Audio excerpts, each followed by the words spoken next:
Hi, welcome. A quick word.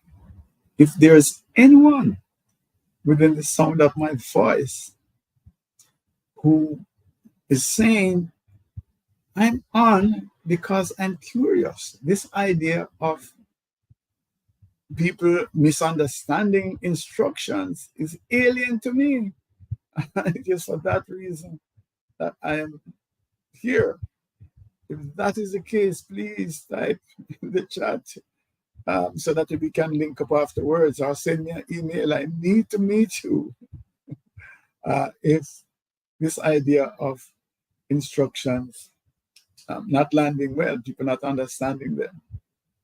But today, um, we want to examine this whole issue of instructions, giving instructions in a way that they're not misunderstood, you know, that they actually get carried out in the way that you want them to be carried out. So I'm Trevor E.S. Smith. I'm with the Success with People Academy, and I'll be your host as we look at this issue. The question is how simple instructions are simply misunderstood. But before I get into some of the slides and the presentation that I wanted to share three thoughts, really, just off the cuff before we even look at slides. One of them is a personal experience that I've had. So I go into the Miami airport and I rent a car. I want instructions, so I tell them exactly where I'm going. So they normally pull out a handy, map, and they say, okay, fine. Your exit is going on I-95. It's going to be on the right, right? So make sure that so many miles up the road, you start to move into that lane. All right.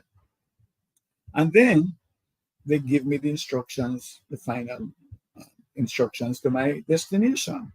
Wonderful. Thank you. So I pick up the bag, get my keys, and ready to go into the parking lot and start to move on my journey.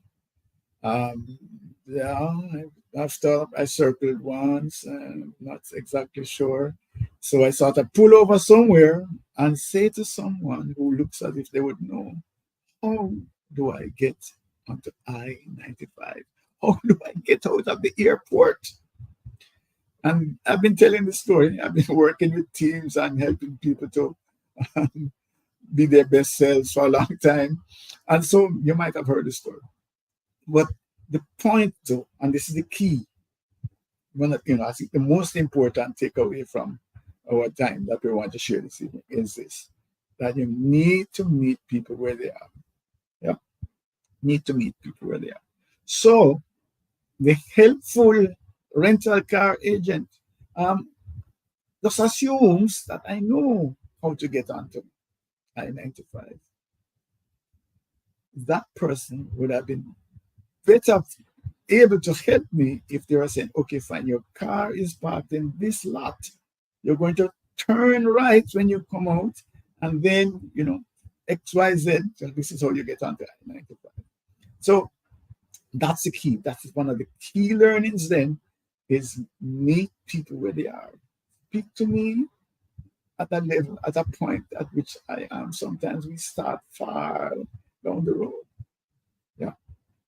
And when I used to tell that story, I didn't add this piece. And now I'm starting to say is that I have agency as well. Why didn't I ask? Why didn't I say, all right, I hear you, but how do I get onto I-95? And that's the second part of the thing. So I'm trying to say that there's balance as needed. The persons who are given the instructions have a responsibility to make sure that they are starting at a point where the person who is receiving the instruction is. But the receiver also has a responsibility to say, hold on, I'm not there. Hold on, I'm not there. Start from where I am. So that's the first pre session. But don't worry, we still try to be out of here within 35 minutes, so that when you give me your time, I use it effectively. So the second one I want to um, address would be the Moses issue. The Moses issue, right? So let's go here. So people want water. God says to Moses, strike the rock, use your rod, strike the rock, and you will get water. Okay. Sometime afterwards, remember now, Moses knows how to get water. Okay. Sometime afterwards, there is a Pharaoh called grumbling, I want water. God says to Moses, speak to the rock. Speak to the rock. Moses in his anger, boom, boom, strikes the rock a couple of times and loses his um, opportunity to go to the promised land. So that's another situation that we have is I know how to do this. I know how to do something. So I'm giving you instructions and oh yeah, I've done something like this. I've done this many times. And so there's an assumption. I shut down my listening and I go with what I know. And that is another major problem that we have in terms of misinterpretations, problems, where someone assumes that what is required now is something that they have done before. I know, and that is part of the listening issue that we have, that words are coming. Oh, they sound very similar to what I know to do. And so we shut down and assume that this is what is required. I could give you several examples of these, but I'm going to give you just one more here now, before we get into the prepared presentation. In Jamaica, there is the School Challenge. School is, I think, one of the longest running TV programs. There's a quiz where schools, 4 students from competing schools on either side are trying to win. One part of the quiz is what we call the exciting buzzer challenge, where you have a buzzer, and a question is being asked, and the team that buzzes first gets a chance to answer the question. You get 2 points if you answer correctly, but if you answer incorrectly, you lose 2 points. What happens then is that the students study a lot of stuff. They're really very bright. So they hear something that sounds like what it is that they have studied, and they go, buzz, and they answer. And then, of course, the compere says, oh, yeah, but we wanted some addendum. It was, if they had just waited some more, they would understand that there was a little piece added on to the question. And so they lose the points. That is the other failure point. The assumption that we sort of know where this is going. This is not necessarily that I know how to do it. This is more knowledge. I hear this, and this sounds like it is aligned to some knowledge that I have. And so assumptions is a big, big, big problem. All right. As I said, I am Trevor, and I'm your guide as we go. So let's look at why we're talking about this in the first place. Yeah. So except for the individual who doesn't understand that people actually misinterpret instructions, I think we can identify with the fact that this is a major problem. Yeah. So there's a study that says 1 in 4 employees misunderstand critical aspects of their job. Yeah. We see it happening day after day. And so that's our task this evening, is to quickly give you a different perspective in these Success with People live calls. We tend to have sort of different angle on things. But misunderstood, overlooked is another point. So it's not that I didn't hear you, but yeah, I kind of stopped listening or I didn't read it properly, etc.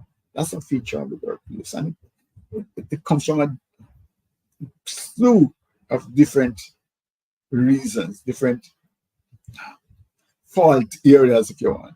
So the messaging could be bad, yes. So I wasn't clear with respect to the message. It wasn't properly crafted, etc. The listening we talked about, the listening is that people are not listening properly. Um, Differences in perception, I thought that you meant so and so, or I was listening to you in a completely different context from which you are speaking to me. I didn't even understand that this is where you were coming from. That is the kind of thing there. And then, of course, the intellectual levels is that I might be speaking to you using terminology or speaking about concepts that is totally alien to you. You have no idea what I'm talking about. We're going to look at behavioral styles as well, because that to me is perhaps as big as some of the other ones that we have looked at. How people hear from their preferred behavioral style. And if you do not pay attention to that, it could be like trying to give instructions in Swahili to somebody who only speaks Greek.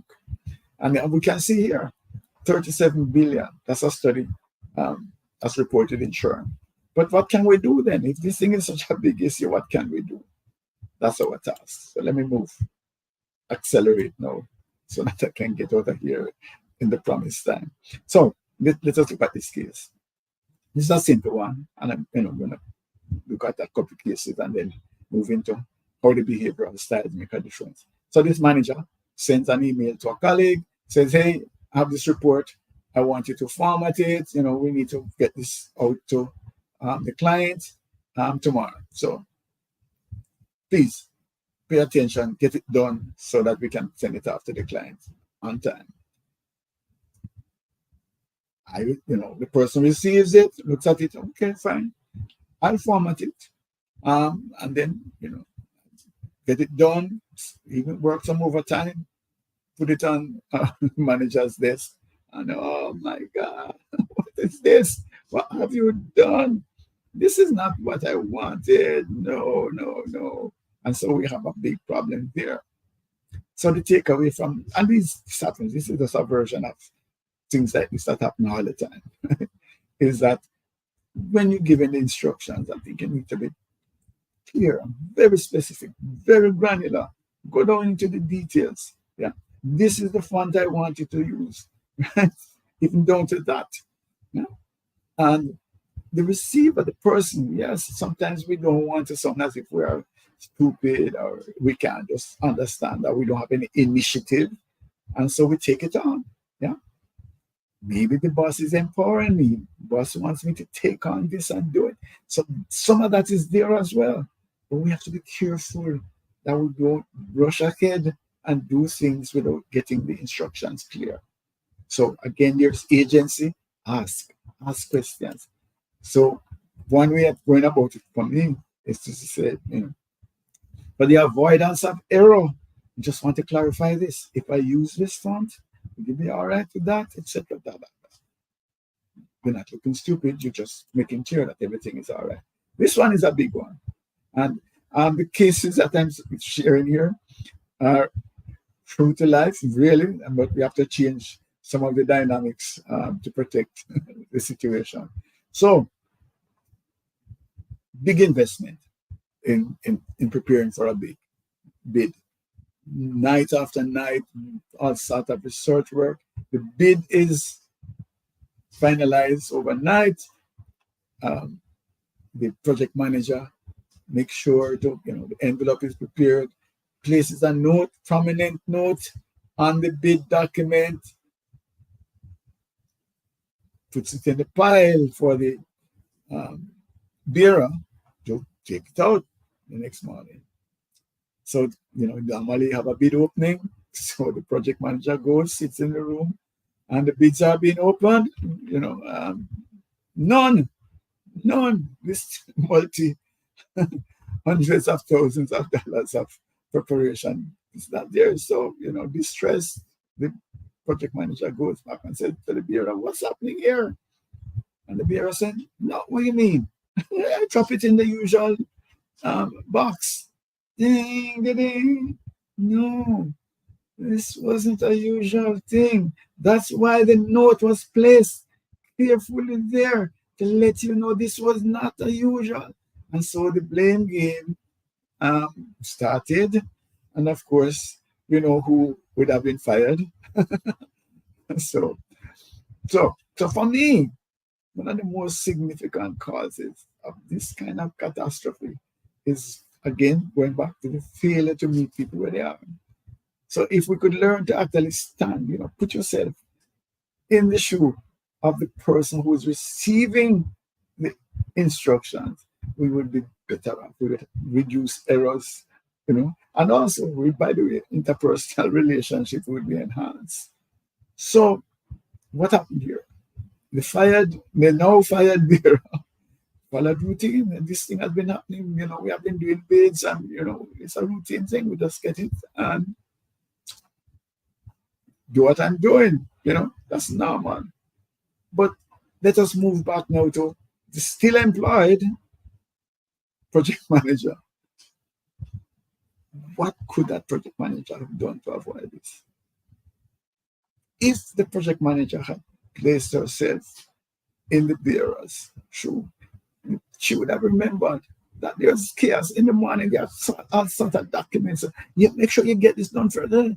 There's a lot of flurry of activity and so on. And you remember you have to get there earlier than that. And so that person is really not in a cogent thing to calmly go through, read everything, etc. All right? So we look at it, okay, fine, another bit to go in, all right, fine, I go there. So that's part of where the problem is. Had she understood where the bureau is, she would have stayed up a little later, yes, been there in the morning and to hold his hand, look him in the eye, and says, hey, this is not going to the usual place. Please make sure that you get there before such and such a time, etc. That is how you avoid some of these so-called simple, the misunderstanding of simple instructions. Meet people where they are. All right. Let's look at another one. This is the case of the last business opportunity. A similar idea. Very quickly. Project manager says, prepare the deck. I want you to prepare the PowerPoint, the presentation deck for the client meeting.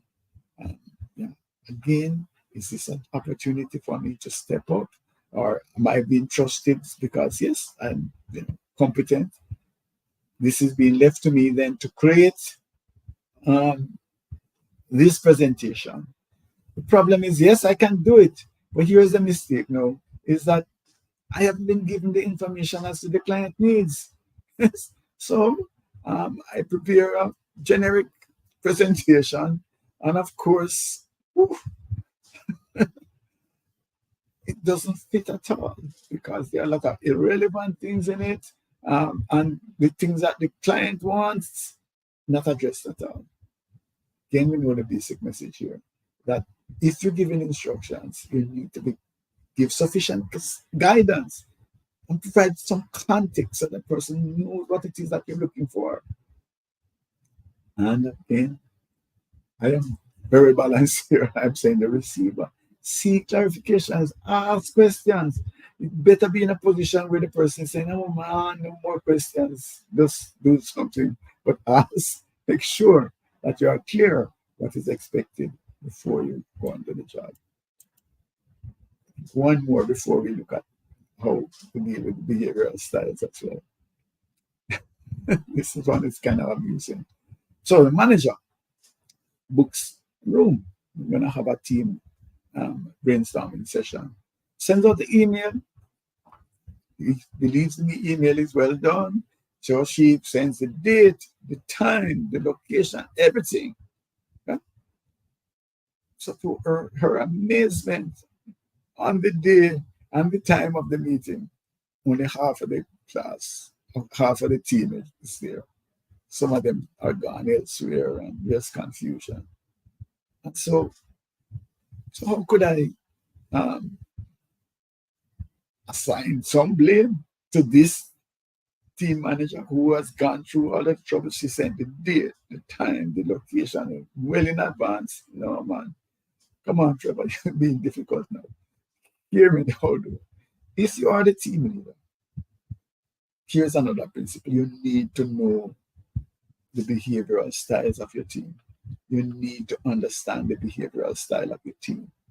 And so she must know that there are team members who are not, either would have just glanced over the email, or would have actually forgotten. Was it 10 o'clock or 9 o'clock or where again, etc. So she would have had to raise her C style in terms of making sure that just before the meeting, let's send out another notification to say this is it. So what am I saying here? I'm saying also, if you're going to be effective, truly effective as a leader, you need to not only meet people where they are, but you also have to understand their behavioral style. You have to know that there are some persons who are not detail oriented, who or who are in such a hurry that they we just glance over the thing. Oh, there's a meeting. Okay, fine. Let me come back to that. Never get back to it. You need to know your team members. All right. So, having said that, how do we get to know our team members? And as you know, we have leveraged the DISC framework to have this model, the discerning communication model, that also deals with leadership. And basically, what it is that we are able to speak to people. Well, first of all, understand what behavioral style they are using in terms of their communication and speak to them in that style, so that whatever it is that we are doing lands. We understand how to get people to do things by speaking to them in a way that they understand it, a way that they buy it. That's the whole idea. And there's a quick, I suppose, after here, you could actually look at the replay and go into further details as to how each one of the styles. I give you a quick overview and then show you slide by slide how we go. So the dominance, persons who have a preference for the D style, direct, driven, very independent, want to take charge, make things happen.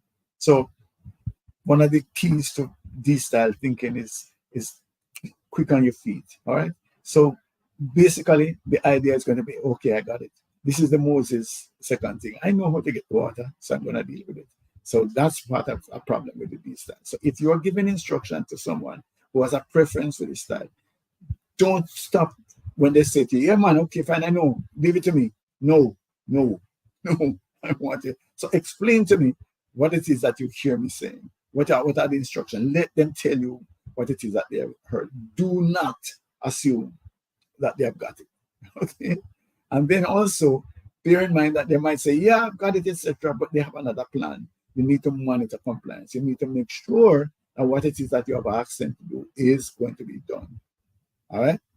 The other point, though, is to also make sure that when you're communicating, that you don't invite defiance. So you watch your tone. All right. With respect to the I style, again, approach quickly is clarify priorities. The I style likes to have a variety. So do multiple things. We're saying that they have attention deficit, but they're saying that I have sensitive antenna, so I'm aware of what's happening around me. So basically, clarify the priorities. What is it that you want to get done now? Encourage, motivate, inspire, and allow some creativity. You might want it to be done this way, but maybe there are some creative ways to get the job done. No problem here. With respect to the S style, steady, support, team-oriented, willing to self-sacrifice. One of the things you have to do is be patient. The S style does not like to make mistakes. They want to get it done right. And so once they get it, you can leave them. But the key now is to make sure when they ask the question, they want to make sure. So be patient. Wait until they have got it, then you don't have to worry about it afterwards. So step by step by step, have your instruction. Be a partner to them. Roll up your sleeve as well. For the C style, the approach is documentation, structure, system. Tell me what it is, give me writing ideally, and give me the processes, and then it's all right. If your processes are clear and if your instructions are clear enough, then it'll be done. Right? So that is an overview. Let me just run them because this part is as important as the stuff that we did before. So try to collaborate. Try to have, well, all of them, but especially the D style, you want to have that with a partner that you're saying, okay, fine, this is how we're going to do things. Because the D style likes to see themselves as being in a leadership role, as being there, don't talk down, please. Make sure you shouldn't talk down to anybody, but I'm just saying it's going to rebound much more with the D style. So try to speak in a way that shows respect. You should respect everybody. Do not misunderstand me. But it's important. All right. And remember, one of the D-style mantras is, I did it my way. So allow some latitude. Don't micromanage. But please make sure that the thing is going in the direction that you want it to go. Watch your tone, watch your body language. Make sure that it is, you're respecting the individual. But at the same time, be firm, be resolved. Make sure that you're not just saying things, and if you get pushed back, you fall away. Make sure that you stand firm. All right. With the I style, the whole idea here is the multitasking risk that you run, that they want to do different things, etc. So what you can do is play into that by giving bite-sized instructions. Don't give me a 6-month plan. Just deal with what you're going to deal with now. And have priorities related to what it is now. So divide up the work into bite sizes that can be dealt with right now. And please, as much as it's possible, give them monotonous work to somebody else. They're not there. They don't want to do this. We're going to drive them out of their mind. Right? And yeah, listen, if they have some creative, some ways of making the task more palatable, listen, it's all right, and so if they play the music around it or whatever, any kind of creativity, that's fine. That will help with the engagement issue. With the S style, we mentioned about it. This is not an Olympic sprint. It can be go. No, you have to be steady, understand, wait, ask the question, watch them do one, etc. Step by step, be a partner, be ready to assist and answer questions. All right. Do a lot more of this when we are in our workshops. I've been working with teams now for a couple of decades, where we actually then go into more granular support as to issues that they might have. So for the C style, again, context, rationale, what it is that you want, what are the implications if you don't get what you want, the instructions, all of that is there, clear, black and white, so that whatever eventuality comes up, we have to cover. So that's the other part of it. And then, of course, you want to make sure that the instructions are not conflicting with other instructions that you have given. The scheduling is clear. Make sure that you deal with all of that. And how it is that we're going to make sure, verify that the task has been completed to your satisfaction. All of that should be laid out before. Yeah. So hopefully this is going somewhere for you. And so while instructions can sound simple because of where you're coming from, this person, once they get on I-95, it's not a problem. He's going to be okay. Well, get him there now, get him on I-95. So it might sound simple from where you are, but you need to be careful. And I'm suggesting also that people hear you differently from their preferred behavioral style. Yeah, it's not a one size fits all. The D style individual is hearing your instruction in a different way from your S or your I or your C style individual. So I'm inviting you as usual to let's have a conversation. You can just send me and note info at successwithpeople.org, and we can just talk about this. What is it that we could do with the team? What that looks like. Yeah. And so what we're saying is that if you adapt your communication style, just as if you go to France, it would be best if you could speak French, but it is behaviorally. That's also important. If you could learn what style an individual, learn how to identify that, and then to communicate to them in your preferred style is going to be better. You're going to be more productive. Yeah? So let's have a conversation about how you can give and receive instruction in your teams so that you can enhance performance and reduce costly errors. Send me an email, info@successwithpeople.org, not .com, .org. And so, who are we? What is it that we do? So, we are the Success with People Academy. We are a division of the InfoServe Group, and we deploy our discerning model of communication and leadership. That's what we use to help individuals, teams, and organizations to grow. And of course, we support our work. We like to believe in diagnostics, so we support our work with granular behavioral DNA assessments from Extended This and the Revolutionary Things platform. So when you master discerning communication, that model, you are able to communicate at a completely different level, and you will see your relationships improve. People seem to better understand you. And in a team, believe me, that is where our focus is. What difference this makes in a team. As a matter of fact, when we do the diagnostics and we put up a team map, it's amazing to see some of the clarity that comes from just the maps. Even before I start to talk, people start to say, oh, that is why. Now I understand. And oh, by the way, we are SHRM recertification providers, which means that when we provide professional development credits, you can use them for SHRM CP or SHRM SCP recertification, which is a signal that we operate at high international standards.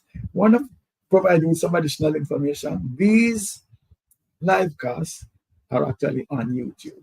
So if you go to YouTube and look for our extended disk solutions, that's our channel, and you will get these. Also, we have a leadership development club on LinkedIn, which we invite you to come and exchange your thoughts and get some valid information.